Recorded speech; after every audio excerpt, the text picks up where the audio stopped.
नमस्कार दोस्तों, मैं Piyush Goyal, company secretary from Jaipur. और दोस्तों, आज हम जानने वाले हैं, अगर आपकी एक होली ओन्ड सब्सिडरी कंपनी है, whether it's a foreign Holi owned subsidiary company, whether it's a Indian Holi owned subsidiary company, ठीक है। अब हम आज जो बात करने वाले हैं वो foreign Holi owned subsidiary company के बारे में बात करने वाले हैं कि उसका जो रेगुलेटरी कंप्लाइंसेस का लैंडस्केप होगा वो किस तरीके से होगा, क्या क्या रेगुलेटरी कंप्लाइंसेस उसको फॉलो करने पड़ेंगे when any foreign company incorporating any Holi owned subsidiary company in India, right. तो रेगुलेटरी कंप्लाइंसेस है for Holi owned subsidiary companies के लिए, वो उसमें क्या है, फॉरेन एंटिटीज अपनी ऑपरेशंस को बढ़ाने के लिए, उनको एक्सपेंड करने के लिए क्या है, foreign Holi owned subsidiary open करती है। होली ओन्ड सब्सिडरी जो है वो उस केस में क्या होती है, उसके entire share capital foreign company held करती है और कंप्लीट कंट्रोल रखती है over the Indian operations, right. There are various compliances under various act, so you have to comply all these compliances, right? Compliances under the Companies Act 2013. Wholly owned subsidiary must comply with various or ongoing obligations under the Companies Act 2013.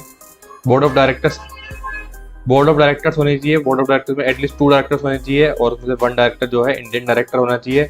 Board is responsible for governance and strategic decision. Statutory audit, wholly owned subsidiary जो है must appoint statutory auditor. Statutory auditor appoint करेगी with 30 days of incorporation. Auditor must be a chartered accountant registered with ICAI। Annual filings में wholly owned subsidiary क्या है, file करेगी MGD 7 and financial statement AOC 4 with ROC within prescribed timelines. Maintenance of records, proper books of accounts, minutes of meeting, statutory register जो है must be maintained किए जाएंगे at the registered office of wholly owned subsidiary company. These records must be preserved for the minimum period of as prescribed by law. ISIN requirement है wholly owned subsidiary companies के लिए।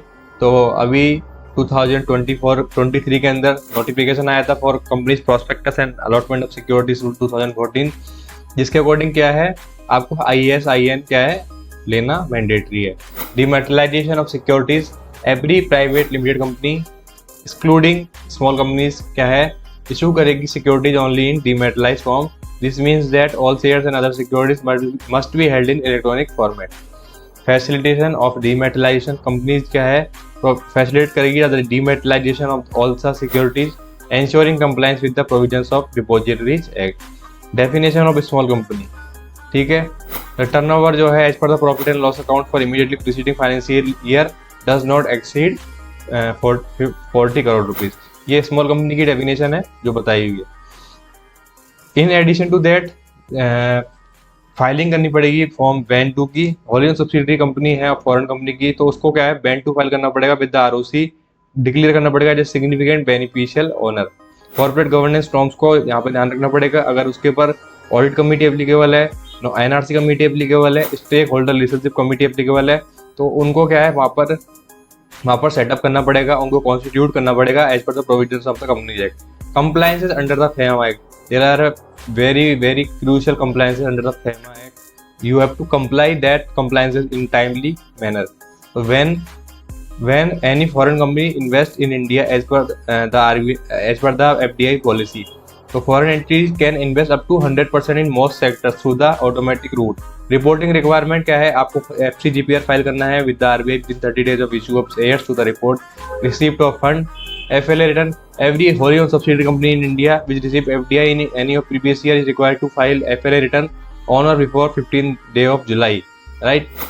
External commercial borrowing, if the wholly owned subsidiary intends to raise funds through ECB, तो क्या करेगी, guideline को comply करेगी, including obtaining necessary approvals. Foreign exchange transactions, तो all foreign exchange transactions है including remittance to parent company, अगर remittance करती है कंप्लाई करेगी FEMA रेगुलेशंस को, प्रॉपर डॉक्यूमेंटेशन होनी चाहिए, must be maintain for all foreign exchange dealings. Compliances with other applicable laws.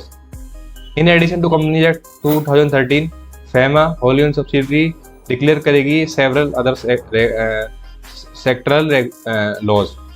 इसके अलावा GST एप्लीकेबल होगा ऑब्वियसली, तो GST के प्रोविजंस को, लेबर लॉज के प्रोविजंस को, स्टेट स्पेसिफिक सेक्टर के रेगुलेशंस हैं उनको भी कंप्लाई आपको करना होगा। तो I hope this video is very helpful regarding the regulatory landscape for the wholly owned subsidiary of a foreign company. And thank you guys for watching this video. And still, if you have any query related to the income tax, GST, import export, so you can also contact on the number given on the screen. Thank you guys for watching this video.